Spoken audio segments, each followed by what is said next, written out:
یارو مسیح بات کی تھی جن کی انتظار،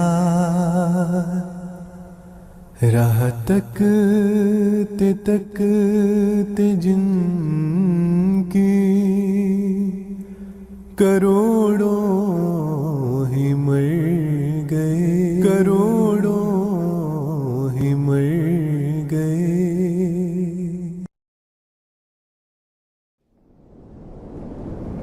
اللہ اکبر، اللہ اکبر، اللہ اکبر، اللہ۔ سن 1880 عیسوی کا دور وہ نازک دور تھا جبکہ اسلام اور بانی اسلام پر چاروں اطراف سے حملے کیے جا رہے تھے۔ اسلام کے دفاع کرنے والے مسلمان یا تو ان حملوں کی تاب نہ لا کر عیسائیت کی آغوش میں جا رہے تھے یا پھر باہمی تکفیر بازی میں دست گریباں تھے۔ اس نازک موقع کا فائدہ اٹھاتے ہوئے آریہ سماجی برہمو سماجیوں نے بھی اپنے حملے تیز کر دیے تھے۔ اس وقت صرف ایک ہی مرد مومن تھا جو ہر طرف کی یلغار کے سامنے سینہ سپر کھڑا تھا اور اسلام اور بانی اسلام کی صداقت ثابت کرنے کے لیے دشمنان اسلام کو نشان نمائی کی دعوت دے رہا تھا۔ جب مخالفین نے اسلام کی صداقت کے لیے نشان طلب کیا تو آپ علیہ السلام نے حسب عادت استخارہ فرمایا تو الہام ہوا اس معاملے کی عقدہ کشائی ہوشیار پور میں ہوگی۔ حضرت مسیح موعود علیہ السلام نے باذن الہی سن 1886 عیسوی میں چلہ کشی کی غرض سے ہوشیار پور کا سفر کا ارادہ فرمایا۔ ہوشیار پور بھارت کے صوبہ پنجاب کا شہر ہے جو کہ قادیان سے شمال مشرق 70 کلومیٹر کے فاصلے پر واقع ہے۔ اس شہر کی بنیاد 4 صدی عیسوی میں رکھی گئی تھی۔ اس شہر کو تاریخی اور مذہبی اہمیت حاصل ہے۔ شیخ مہر علی صاحب رضی اللہ عنہ جو کہ ہوشیار پور کے رئیس تھے، حضرت مسیح موعود علیہ السلام سے عقیدت اور محبت کا تعلق رکھتے تھے۔ انہیں حضور علیہ السلام نے خط لکھا کہ میں 2 ماہ کے واسطے ہوشیار پور آنا چاہتا ہوں، کسی ایسے مکان کا انتظام کر دیں جو شہر کے ایک کنارے پر ہو اور اس میں بالا خانہ بھی ہو۔ شیخ مہر علی صاحب نے اپنے ایک مکان جو طویلہ کے نام سے مشہور تھا خالی کروا دیا۔ یہ مکان حضور علیہ السلام کی عین منشا کے مطابق تھا اور ویرانے میں تھا اور غیر آباد تھا۔ مورخہ 21 جنوری 1886 عیسوی کو بروز جمعرات حضرت اقدس مسیح موعود علیہ السلام بہلی میں بیٹھ کر، جس کے بیل سفید رنگ کے تھے، دریائے بیاس کے راستے ہوشیار پور کے لیے عازم سفر ہوئے۔ راستے میں ٹانڈا شہر کے قریب ہی ایک قصبہ رسول پور میں رات قیام فرمایا اور اگلے روز سفر جاری رکھتے ہوئے جمعہ 22 جنوری 1886 عیسوی کو ہوشیار پور پہنچ گئے۔ اس مقدس سفر میں حضرت اقدس مسیح موعود علیہ السلام کے ساتھ حضور علیہ السلام کے مخلص مریدوں میں سے حضرت منشی عبداللہ صاحب اور حضرت شیخ حامد علی صاحب رضی اللہ عنہما کے علاوہ ایک میاں فتح خان صاحب ساکن رسول پور بھی شامل تھے۔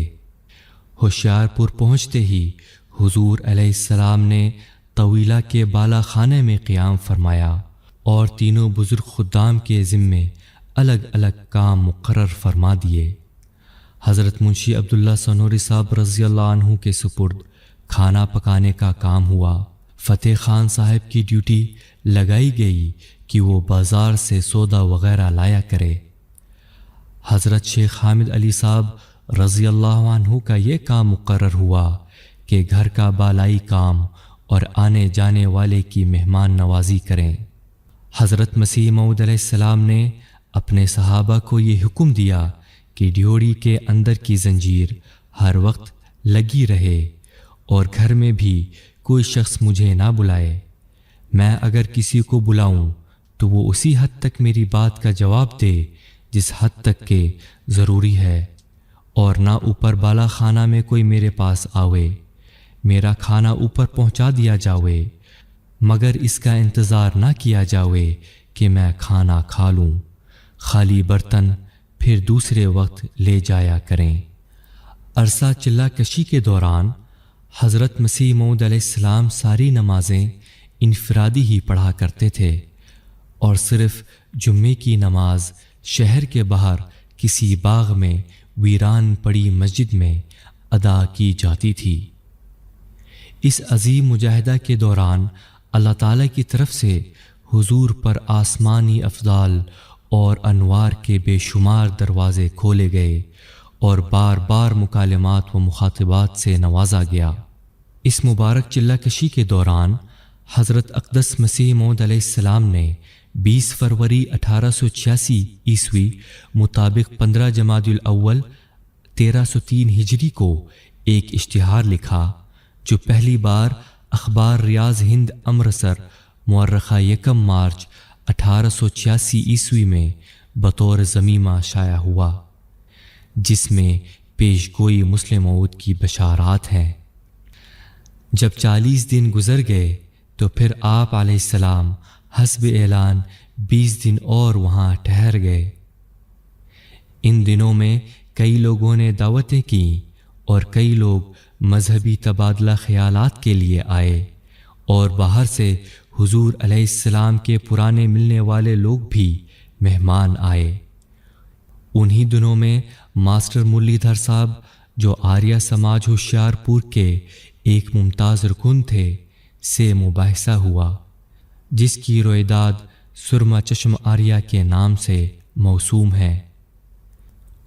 سیدنا حضرت مسیح موعود علیہ السلام مورخہ 17 مارچ 1886 عیسوی کو چلہ کشی کے نتیجے میں حضرت مسلم موعود رضی اللہ عنہ اور پردہ غیب میں پوشیدہ اپنی جماعت کے شاندار مستقبل کے متعلق بھاری بشارتیں پانے اور تبلیغی اسلام کی مہمات میں حصہ لینے کے بعد بانیل مرام واپس قادیان پہنچ گئے۔ وہ خدا اب بھی بناتا ہے جسے چاہے کلی، اب بھی اس سے بولتا ہے جس سے وہ کرتا